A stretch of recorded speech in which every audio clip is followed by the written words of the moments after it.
Hello ladies and gentlemen, my name is Brett Kingster, and before I begin I'd like to ask you to kindly pardon the stupid whatever the hell noise is coming from whatever the hell thing is flying on top of my goddamn room sounds that may interrupt this broadcast to varying degrees. Ironically enough, I had come in here to record a video about my grievances in the MMA world. You see, every time before a pay-per-view, my MMA videos tend to garner more attention. So I figure, why not use this opportunity to make a video about things that I feel can be improved upon, or things that I find aggravating in MMA, and have kind of like a online mecca where this video is playing, where MMA fans can get together and discuss the things that I bring up and discuss their own grievances and agree and disagree and so on and so forth. I, like I'm sure everyone else who's listening to this, have a problem with hypocrisy. I prefer crazy instead of hypocrisy. Honestly, I prefer all-out chaos where anything goes as opposed to any type of hypocrisy. And that's my main beef with the MMA world right now. Nick Diaz lost millions of dollars, and he was shortchanged a portion of his legacy due to the fact that he took medicinally prescribed marijuana.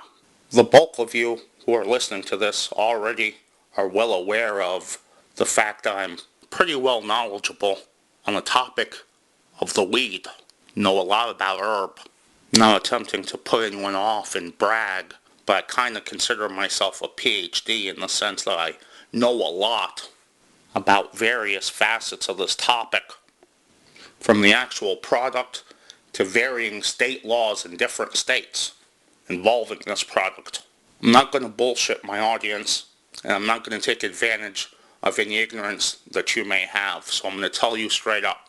The medical laws in California when it comes to marijuana is a joke. Just about anyone can get a medicinal marijuana license in the state of California. That's kind of why the DEA are pricks when it comes to California, because they resent that. So you look at a state like Oregon, for example.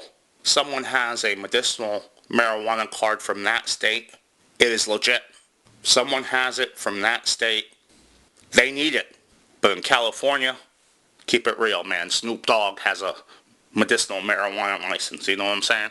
In Nick Diaz's case, he legitimately does have social anxiety. I've only had one kind of weed that I would say could possibly help with social anxiety. But weed is not really the drug to treat social anxiety. It's one of the very few times you're going to hear me say something like this, but I'm keeping it real with you guys. Actually, alcohol is probably better for social anxiety than marijuana.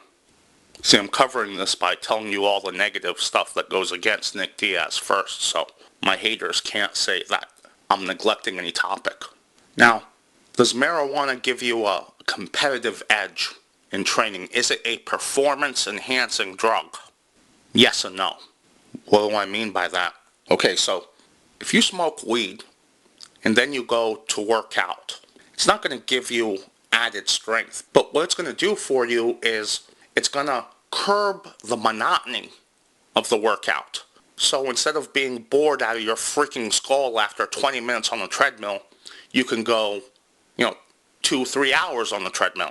Because your mind will wander and you'll have thoughts and interesting conversations and configurations that you're going to try to ponder in your head as you're working out. It babysits that part of your brain that gets bored and makes you want to do other things. So in that sense, yes, it can give you a benefit. But at the same time, it's also got disadvantages. It kills the rage. And I think the rage is important when you're working out on the level a world-class fighter needs to be working out on. There's a runner in South Africa who was recently arrested, charged with murdering his girlfriend. He's out on bail right now awaiting trial. But this man, he's legless, doesn't have legs. Yet he's allowed to compete with Olympic athletes using these kangaroo-like prosthetics. When you watch him run, you can clearly tell that he's dealing with a different gravitational perspective than the other runners. It's clearly an advantage over other people. I don't care what anyone says. But they allow him to compete because they say, oh, well, when he's coming out of the starting blocks, he's at a disadvantage, so we think that makes up for it. So look at the math. A doctor recommends something. Obviously, the doctor didn't say, well, you should run without prosthetics. No, these are doctor-recommended prosthetics.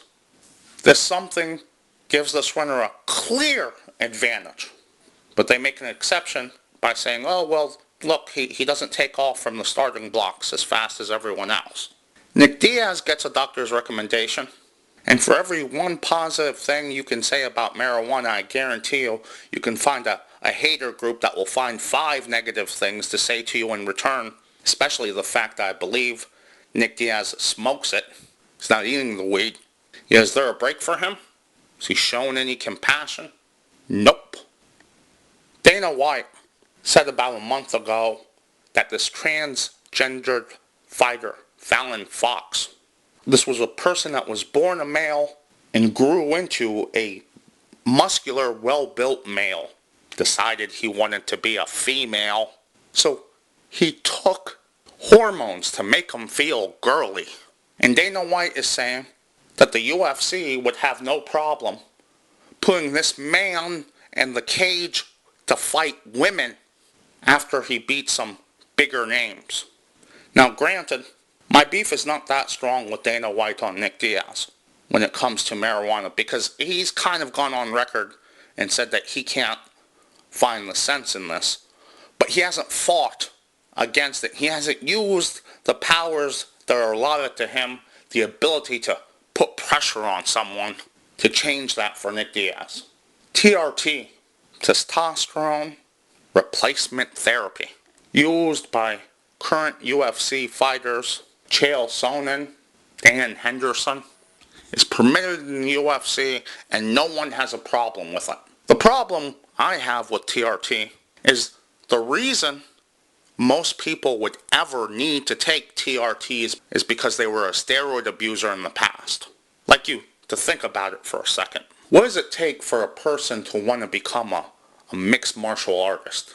What does it take for a person to want to get into a cage and fight for a living? It takes a killer instinct. It takes fearlessness. These are traits that are not common in people that are naturally born with low testosterone. This is the type of shit that pisses me off when people selectively play stupid.